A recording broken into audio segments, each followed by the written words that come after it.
like Jesse said, my name is Julene Woods, and I am married to my amazing husband, Brett, for the past 11 years, and we have actually been together for the past 15 years, and I'm only 32. So it's pretty awesome to say that I have my partner in crime with me for my life. My goal today is not to cry. I doubt that's going to happen. But you're doing good. I have three beautiful children. My oldest, Emma Rose, is 8.5. My son is 6.5, and my youngest is 3.5. I teach K through 5 general music in a small town, urban, that's not right. Not at all. Sorry, rural district. And we have a small farm. We have goats and a donkey and chickens and ducks and all that good stuff. I've always been pretty active. I have been a runner since I was 12, and that might have something to do with my dad being my track and cross country coach. So running has been instilled in me all of my life.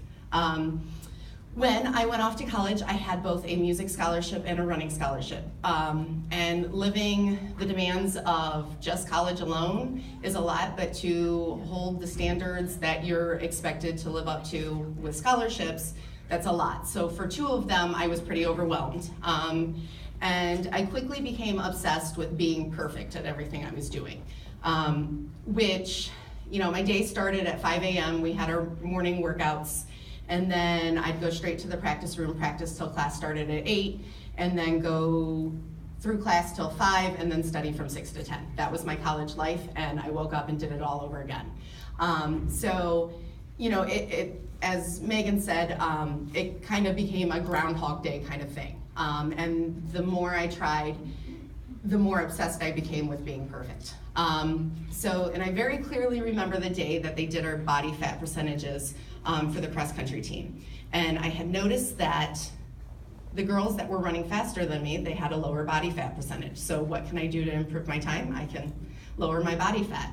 And quickly I became obsessed with that. And from the spring of my freshman year to the spring of my sophomore year, I lost 40 pounds. I started at 144 pounds, and I'm 5'7", and I went down to 104 pounds.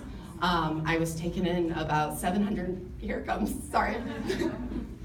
I was taking in about 750 calories a day and burning off, probably working out over 1,000.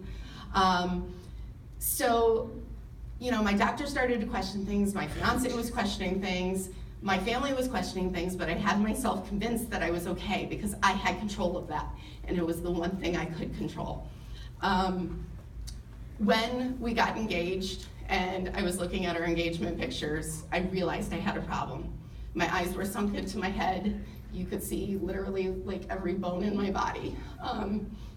And so it was pretty eye-opening, and I was probably weeks, if not days, away from ending up in the hospital at that point. So I was able to kind of get a handle on that through some therapy at school, and some anxiety medication and all of that, and I gained about 10 pounds back. So I was, you know, at a fairly healthy weight at that point. So then I made it through college. I ended up moving back home, and it calmed down my anxiety. I commuted out to Cleveland. We live about 45 minutes away from Cleveland, so I commuted every day, even with our 5 a.m. practices. It was something I needed to do for myself. Once I graduated with my music education degree, my husband and I bought my childhood home, and we got married a month after college. Nothing like doing everything at once. So for the first 2 years of our marriage, I had a handle on myself. I could come home, you know, get papers graded, get my lesson plans done, and then, you know, just kind of chill out, and everything was good. And then we had our first child 2 years into our marriage, and my obsession with control quickly came back. And rather than control of myself, I controlled her. So I had her on a very strict schedule. I had everything she did, I had control over. You know, I would get in battles with my mother-in-law who was watching her because she wasn't doing things the way that I wanted to do. And it was the one thing that I had control over. And then we, less than 2 years later, we had our son, and he was born prematurely, and he was having problems thriving and had a bit of a physical delay. And, you know, I felt like I was losing control because I couldn't have that control over him because I had to follow these other guidelines than what I wanted to do. And on top of that, while I was pregnant with my son, we found out that my daughter had a medical condition, and she would eventually need surgery. And then once my son was born, we found out he had the same issue, and his was much worse. And it has to do with the kidneys and the bladder and stuff like that. We then found out after my son was born that one of his kidneys did not fully develop. And so he only has one full kidney. And so once again, I was losing control. There was nothing I could do about that. And so it sent me into more of an anxiety spin. About a year later, my husband and we considered having a third child. He really wanted one, and there was just no way I could do that. You know, with my anxiety and, you know, the health problems that they were having, they had surgery on the same day. It was too much for me. But God had different plans than I did. And a year later, we had our third child, our little miracle baby, as I call her, because she helped change my life. And she helped change our marriage, because before that point, our marriage really was on the rocks. And she helped me to realize that God has a plan, and that's something that I need to follow, and just trust in God. So with it being a surprise pregnancy, I had to quickly get off of my anxiety medication, which kind of sent me into a tizzy and withdrawal symptoms. I was not a good mother for those 9 months. And it was really hard for me. I had some physical issues with my pregnancy, but when we had her, she was healthy and she was wonderful, and she didn't have the medical condition that our other two had, thank God. So after that point, at work, due to some state changes and administration changes, things started to get rocky at work. And so, sorry. You know, 3 years of, you know, working in a position for 7 years, and you absolutely adore that position, and then all of a sudden your whole world is thrown upside down when, you know, there's these changes. I lost my cross-country coaching position really due to the fact of my kids, and they no longer wanted me to have my kids at practice with me, and that was something I couldn't give up, you know, especially August, and my husband works tons of hours and they have to be with me. So I had to choose to give up that position. It completely broke my heart. And it's something that still, as you can see, I'm a very emotional person. It's something still, when I think about it, it hurts. But I'll get there in a second.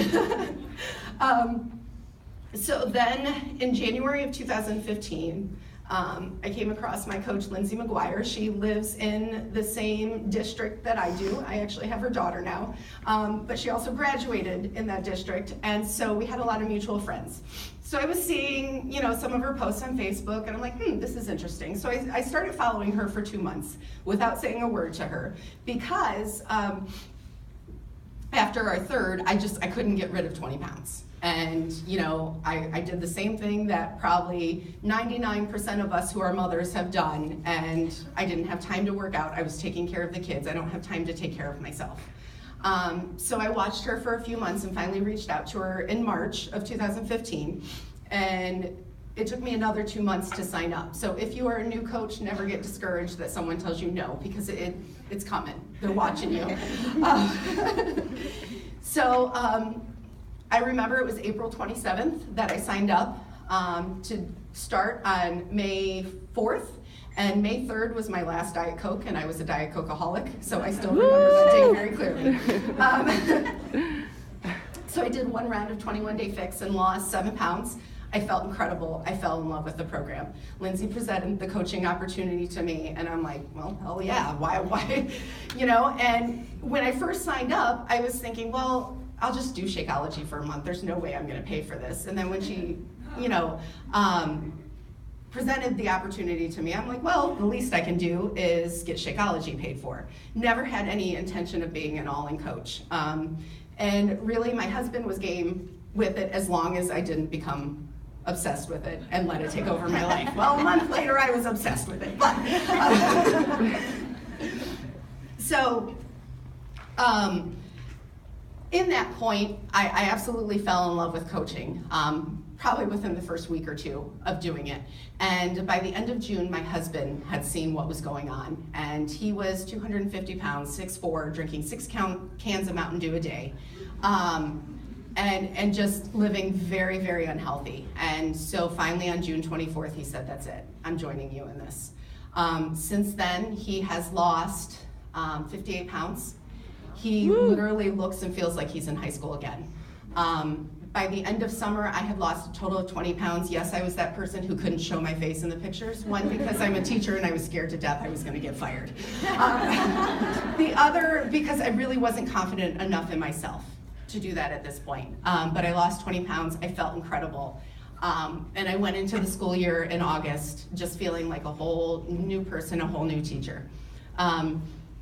And through all of this personal development, it really has changed my teaching, because some of those issues that we were having within our district, I've been able to bring them up to my administrators. I've been confident enough in myself to say, hey, I know that that this is the problem, here's what I think, is there something we could do?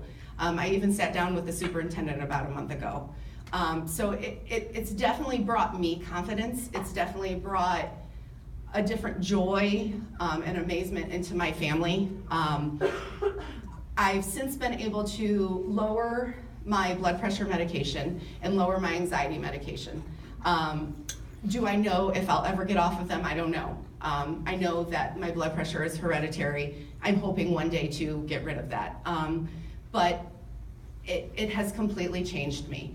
My husband and I are so much stronger. He accepts the fact that I'm in love with this. He supports it. Will I ever get him on board completely? Probably not. But it is definitely something that he can see the future. Before all of this, I had looked at the financial side of things and just figured we'll be in debt forever.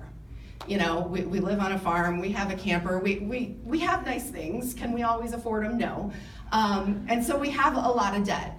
And, we're always gonna have credit cards. That debt's always gonna be there. But for the first time in my life, I actually have a vision, I have a dream. There's something there. Because as a teacher, you know that you're not gonna make riches, that's for sure. But you do it because of the love for the children. And for the first time in my life, I can see financially that there is potential here. I'm not at the point where I'm making big bucks, but I am starting to see the team cycle bonuses, and I'm starting to see, okay, I can see how in the future this is gonna come.